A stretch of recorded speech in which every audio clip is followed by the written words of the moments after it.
Konting kaalaman lang po sa ating parokya ng San Isidro Labrador. Ito po ay parokya ng San Isidro Labrador sa bayan ng Pulilan mula sa salitang pulo ng ilan. Kaya pala Pulilan, pulo ng ilan. Dating sakop ng Kingwa na ngayon ay Plaridel. Noong 1794, ito ay tinayo na simbahan na yari sa kawayan at kahoy at nipa. San Isidro Labrador ang tinatag na patron sa bayan ito.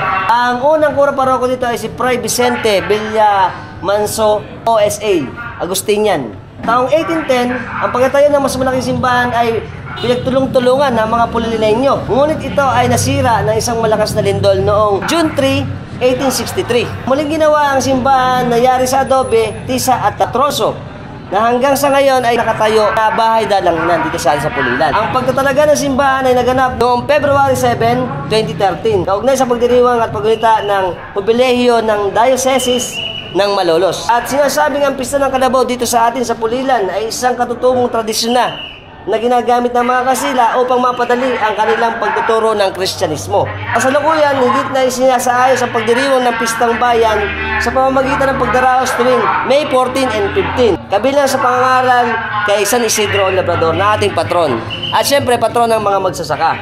At itinuturing ang Pulilan na isang bayang pinagpala dahil sa tatangkilik at panalangin sa ating San Isidro Labrador. Nice to know.